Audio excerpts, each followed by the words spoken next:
Buenas tardes. Hoy vamos a hablar, nos toca hablar del determinismo del parto. ¿A qué nos referimos cuando estamos hablando de determinismo del parto? Nos referimos a cuál es, no el mecanismo del parto, sino qué es o cuáles son los procesos o elementos que van a desencadenar el trabajo de parto. Permítanme, vamos a compartir pantalla. Espero que la estén viendo. Bueno, entonces, ahí estamos. Vamos a comenzar entonces a hablar de qué es lo que ocurre para que se desencadene el trabajo de parto. ¿Cuánto dura un embarazo? Si bien ya hemos hablado, o estamos hablando y vamos a seguir hablándolo durante todo el cursado, tenemos que saber que se habla de meses lunares, meses solares y semanas y días. Los meses solares son los 9 meses solares y que se empiezan a contar desde 14 días después de la fecha de la última menstruación. Después tenemos los meses lunares. Los meses lunares serían 10 y se empiezan a contar 28 días desde la fecha de la última menstruación. Las semanas, hablamos de entre 38, 40, 42 semanas. ¿Y la cantidad de días? ¿Cuántos días duraría o llevaría tener hasta 42 semanas? Entre 280 y 284 días. Esta es la duración del embarazo. Ahora bien, ¿qué es lo que determina que el embarazo dure eso? ¿Qué es lo que hace que el embarazo termine en un momento y el organismo o la naturaleza decida que ese feto está preparado para nacer? ¿Qué desencadena? ¿Por qué el útero, que hasta ese momento era una incubadora y que facilitó, digamos, el desarrollo y el crecimiento de ese feto, en un momento se transforma en un elemento de alto rendimiento o un órgano de motor de alto rendimiento? ¿Por qué? Porque comienza a trabajar y a contraerse de tal manera de expulsar lo que alberga en su interior, cuando durante todo el tiempo anterior había estado casi como inactivo. ¿Cuáles serían las teorías del parto? Bueno, si nos vamos un poco a la historia, vemos a Hipócrates, que hablaba de que el feto impulsado por el hambre rompía sus ataduras y se liberaba de su prisión. No es real, pero tampoco no estaría tan alejado. Morisot habla que de la distensión de la fibra muscular provocada por el crecimiento del feto desencadena el inicio del trabajo del parto. Hay cierta realidad en esto, pero tampoco no es verdad, puesto que, él habla de que tiene un límite de crecimiento en la fibra muscular del útero y que por eso, llegado a ese límite, es como se desencadena el trabajo de parto o comienzan las contracciones. En realidad, esto no es tan así, pero tampoco, ninguna de las dos teorías tienen, hay algo mínimo que podría ser lo que finalmente hoy sabemos, a pesar de que nos falta saber un montón. ¿Cómo definimos al parto? El parto es un proceso biomolecular y fisiológico que termina con la expulsión del feto y los anexos, desde el útero hacia el exterior a través del canal del parto.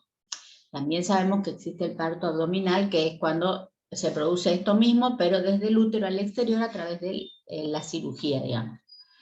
Existen mecanismos regulatorios maternos, fetales y ovulares o placentarios, que si bien no están esclarecidos fehacientemente, determinan la duración de la gestación y el momento del inicio del trabajo de parto. El embarazo puede dividirse en 4 fases.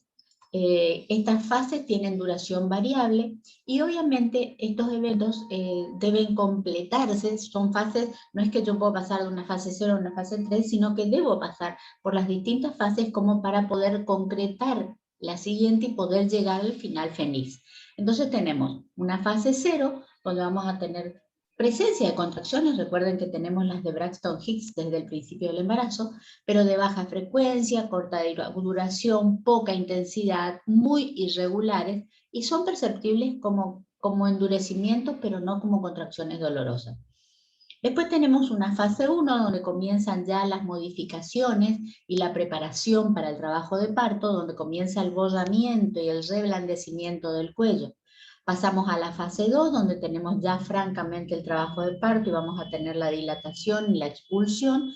La máxima expresión del trabajo de parto estaría en la fase 2, y una fase 3, donde ya esta contracción, que en la fase 2 era de mayor frecuencia, más duración, más intensidad y más regularidad, se mantiene con menos intensidad, pero es la fase del puerperio, donde debo cumplir ciertos procesos que son indispensables para el bienestar de la mujer.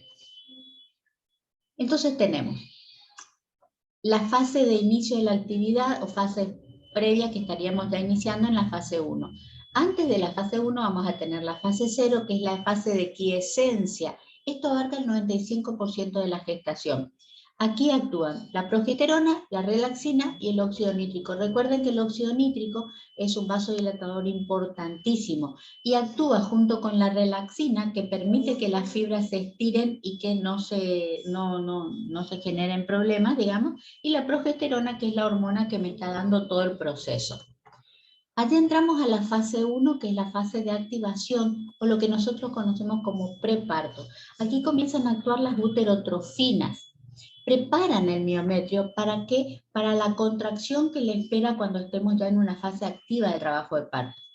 Tenemos la influencia de glucoesteroides, de estrógenos, citoquinas, receptores de oxitocina y uniones DAP con las que son las conexinas y la relaxina, que también me permite esa motilidad muscular.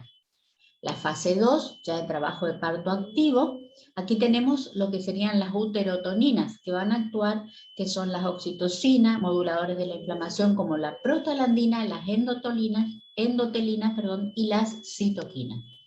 Cuando se produce la expulsión del feto, pasamos a lo que sería la fase 3, que es el puerperio, donde estas uterotoninas siguen funcionando. ¿Por qué? Porque requerimos de ellas para poder llevar a este útero nuevamente al reposo.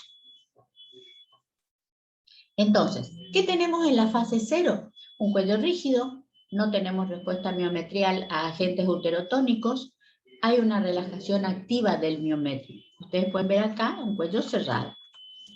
Pasamos a la fase 1, en esa fase 1 vamos a tener reblandecimiento y borramiento del cuello, van a desarrollarse las uniones DAPS, aumentan los receptores de oxitocina en miometrio, deciduo y membrana fetal. Esto hace que se prepare el cuerpo del útero y el cuello del útero con la formación del segmento inferior para que se desencadene el trabajo de parto franco.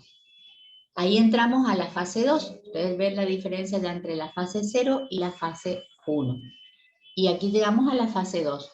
Las contracciones uterinas son más frecuentes, coordinadas, hay una dilatación cervical progresiva, el feto desciende, es expulsado y se expulsa también la placenta. Y finalmente llegamos a la fase 3, donde estas uterotoninas continúan trabajando y aquí lo que van a hacer es ayudar o aportar los elementos para la involución uterina, el trombosado de los vasos uterinos, donde estaban prendidos, digamos, esas neovascularizaciones que se forman con la placentación, y por supuesto que permite, con el proceso de estrógeno y progesterona, también hormonal, el restablecimiento de los ciclos ováricos, que comienza exactamente a los 30 días de haber tenido la mujer su hijo. Es cierto que la mujer durante el periodo de lactancia, o sea, más allá de los 30 días del puerperio, puede protegerse con la lactancia para la anticoncepción.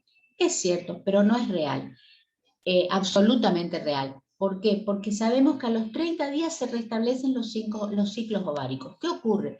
Durante la lactancia, por influencia de la prolactina, esos ciclos ováricos van a ser irregulares, pero se van a presentar. Entonces, ¿qué quiere decir? Voy a estar más afectada si yo no protejo a esta mujer puede quedar embarazada dando de mamar. De hecho, han ocurrido y van a seguir ocurriendo en un montón de casos. ¿Por qué? Porque la lactancia exclusiva no me protege, no me provoca anulación de la función ovárica. Lo único que hace es que la ovulación sea irregular. La prolactina produce eso, no produce un detenimiento de la función ovárica, del ciclo ovárico, o sea que ojo con eso. Pero bueno, todo esto se ve favorecido ya en la fase 3 por todas estas uterotoninas. Entonces, si nosotros vemos esto, el 95% del embarazo va a estar dado en la fase 0 de quiescencia, Ahí entramos en la activación, vamos al trabajo de parto franco y por último en la involución, o sea, esta es la curva que nosotros vamos a tener de las fases de la actividad contráctil del útero, digamos. ¿Cuáles serían los factores que van a determinar el inicio del trabajo de parto? Vamos a tener factores maternos, factores placentarios y factores fetales. Dentro de los factores maternos vamos a tener la función, tenemos que ver la función uterina y la función de la retrohipófisis. Miren este cuadro. Características, las fibras musculares uterinas, estas se activan en el fondo del útero, en nuestro, digamos, eje o botón de inicio de acción de las contracciones. Las contracciones se inician en el fondo y van del fondo hacia el cuello. Y aquí es donde se va a determinar, en esta zona específicamente, se va a determinar la intensidad, el tono, la frecuencia, la duración y el acme de la contracción. La contractilidad va a estar dada por la utilización de la actinomiosina, que es lo que está en el fondo del útero, más energía proporcionada por desintegración anaeróbica del glucógeno, esto por la contracción, como fuente de ATP. Entonces, yo tengo la actinomiosina más el ATP como fuente de energía, más el ambiente iónico dado por el calcio intracelular, es lo que va a determinar la actividad o el mecanismo de contractilidad. Entonces nosotros tenemos que normalmente existe una hiperpolarización de la membrana por exceso de cargas positivas. ¿Dónde vamos a tener las cargas positivas? Por fuera de la membrana vamos a tener exceso de sodio y calcio. Por dentro de la membrana vamos a tener potasio que tiene carga negativa. Aquí hay una hiperpolarización porque si bien hay traspaso debido a esta bomba de sodio-potasio, de sodio hacia el interior y potasio hacia el exterior, pero en realidad la gran proporción está dada por la hiperpolarización por la mayor cantidad de sodio afuera y de potasio adentro. ¿Qué ocurre? En el trabajo de parto, por la excitabilidad, se produce una despolarización de la membrana donde yo voy a tener aumento de calcio intracelular. Y esto me va a proporcionar o me va a producir una inversión del potencial de membrana que me va a llevar a la contracción uterina. Si nosotros miramos este cuadro, que se deben acordar de bioquímica, nosotros vamos a tener los canales de calcio, canales de potasio y la bomba de sodio.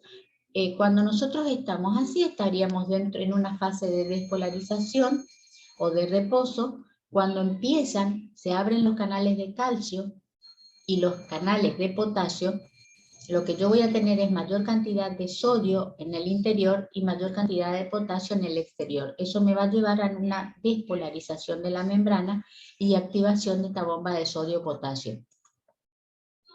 Entonces, la desigual distribución a ambos lados de la membrana, negativo, positivo, aunque tengamos pequeñas porciones de inversión de la polarización de la membrana, me va a llevar a que la membrana se encuentre polarizada, o sea que esté neutra. ¿Qué pasa? Esto sería lo que se conoce como potencial de reposo. Cuando llega un estímulo, esta membrana hace o invierte la polaridad.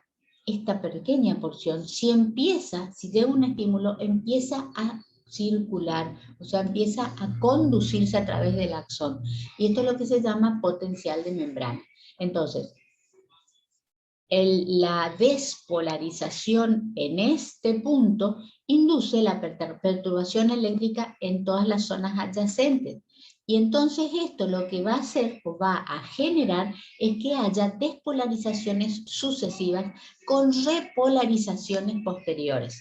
Entonces esto es la transmisión de ese potencial de acción que va a llevar digamos, la información para desencadenar la contracción. Si ustedes miran esto, tenemos el estímulo, esta es la membrana en reposo. Esta membrana cuando se produce o llega el estímulo, se produce una despolarización que inicia el impulso, está iniciada por el impulso nervioso, seguida de esta despolarización viene una repolarización, que hace que el impulso nervioso se conduzca a lo largo del axón. Y esto sería el potencial de membrana. ¿Qué es lo que regula esa contracción uterina? Entonces, básicamente, si yo no se produjera esa despolarización de la membrana y esa inversión del potencial de membrana, no tendría contracción uterina. Ahora, ¿qué influye para que esto ocurra? Vamos a tener influencia endocrina, vamos a tener influencia nerviosa, que en realidad es poco importante, a pesar que es necesaria, pero es poco importante. Vamos a tener una influencia química, donde el balance iónico del potencial de membrana es fundamental, porque sin esta alteración o sin este intercambio no vamos a tener contracción, y una mecánica dada por la distensión que ejerce cierta función, sobre todo a nivel del cuello uterino. Entonces vamos a tener a nivel de la hipófisis posterior, los núcleos paraventriculares y el lóbulo posterior de la hipófisis producen oxitocina. Recuerdan que hablábamos que la oxitocina es uno de los grandes impulsores, y de hecho cuando nosotros vamos a hacer una interrupción del embarazo y necesitamos hacer una estimulación o una inducción del trabajo de parto, lo que vamos a tener es mayor cantidad de oxitocina. Esto aumenta la sensibilidad miometrial, y por supuesto la contracción.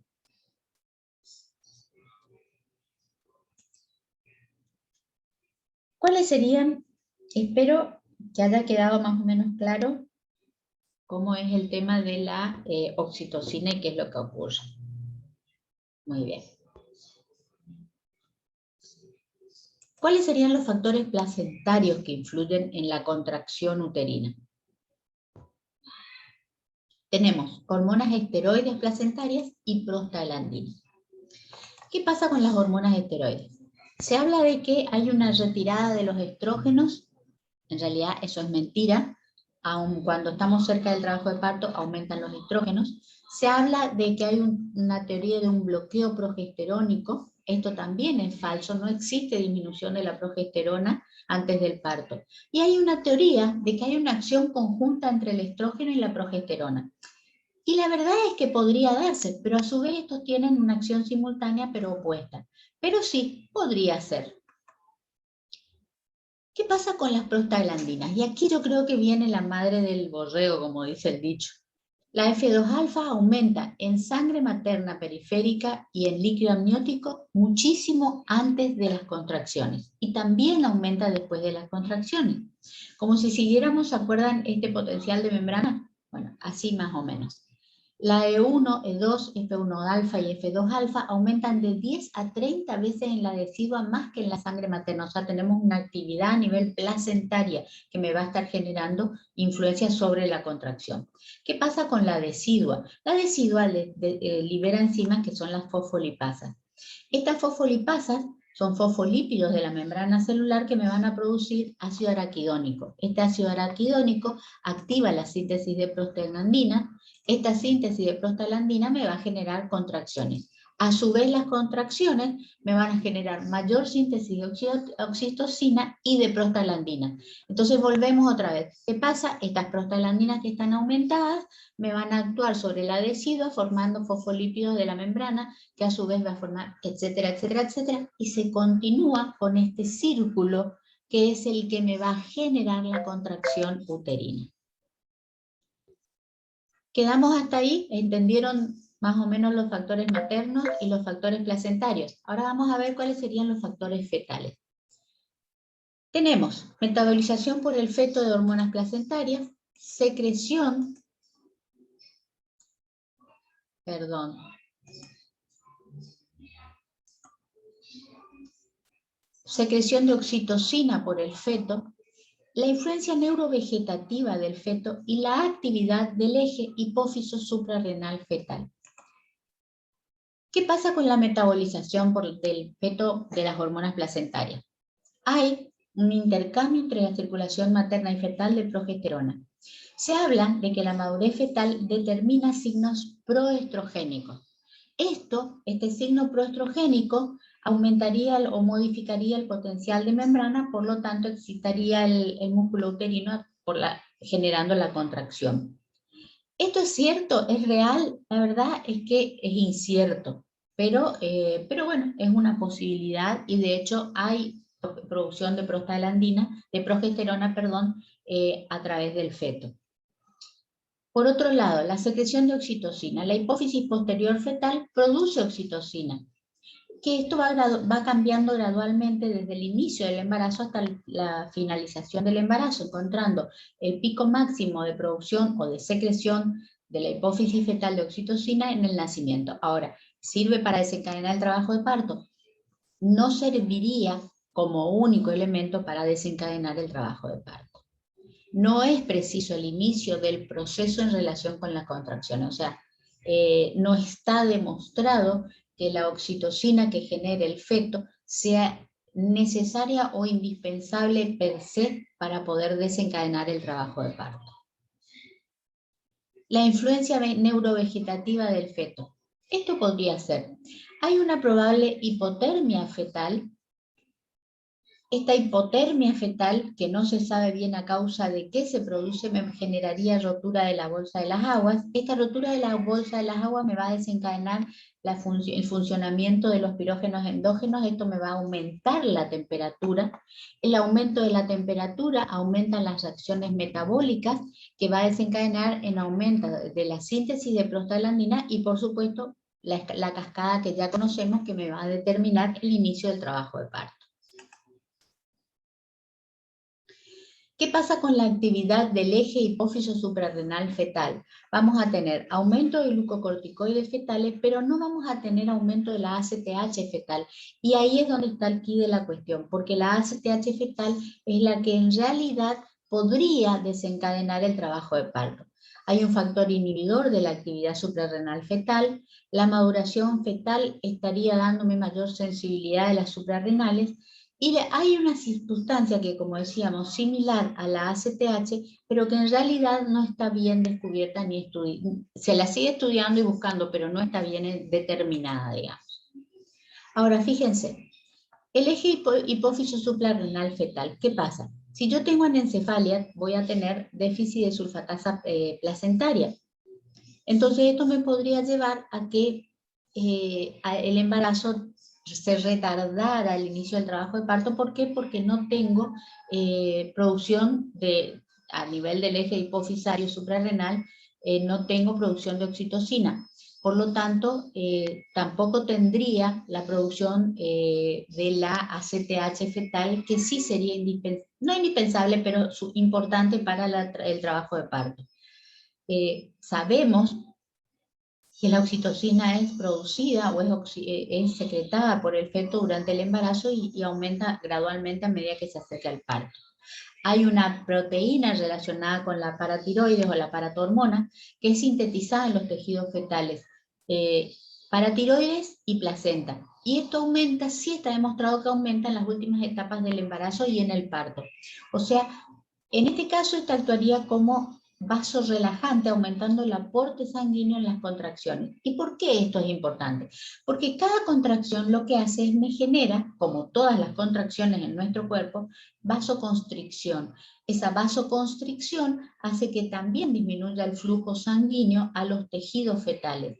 Yo necesito darle sangre a ese feto porque si no moriría y no toleraría el trabajo de parto. Recuerden que hablábamos de que el trabajo de parto, la contracción, puede movilizar 400 kilos. Esto me está hablando de la intensidad y del tono y de la fuerza que genera esta contracción. Por lo tanto, podría llegar a generarme una hipoxia si esto fuera muy fuerte y no tuviera un mecanismo compensador. Pues esta proteína, que es sintetizada en los tejidos fetales, es la que actúa como vasorelajante y de alguna manera como un mecanismo compensador para el aporte, para aumentar el aporte sanguíneo del feto durante las contracciones. Hay aumento de los glucocorticoides fetales y estos podrían desencadenar el parto. ¿Por qué mecanismo? Primero, disminuyendo los niveles de progesterona, aumentando los niveles de estrógeno.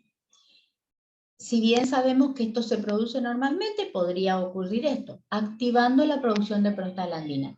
Si disminuye la progesterona y aumento el estrógeno, lo que yo voy a tener es transformación de progesterona a androstendiona y esta, a su vez, a estrógeno, que el estrógeno me va a provocar o producir una despolarización de la membrana con la consiguiente contracción uterina. Entonces, este proceso estaría, si yo tengo aumento de los glucocorticoides fetales, estaríamos viendo que estaría apoyando también a la despolarización de esa membrana y las contracciones uterinas a través de la producción hormonal o el equilibrio, porque no es un desequilibrio. Si bien hay un aumento y disminución, vamos a tener un equilibrio hormonal que me va a transformar la progesterona a androstendiona, de esta en estrógeno, el estrógeno despolariza la membrana. Entonces aquí tenemos qué pasa con el eje hipotálamo hipofisario adrenal del feto.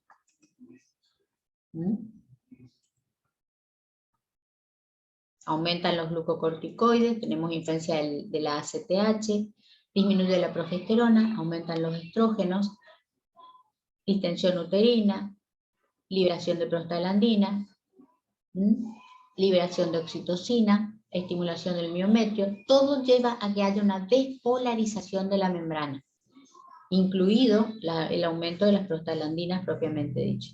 Y todo ello va a terminar en la contractilidad miometrial. Sin este proceso es muy difícil que yo tenga un trabajo de parto.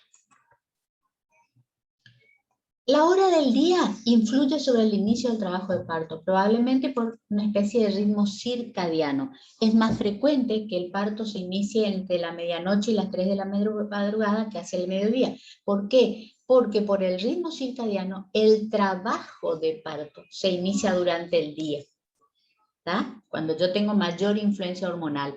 Y el parto se desencadena cuando ya pasó el trabajo de parto. Entonces, por eso es que es a la medianoche o en la madrugada.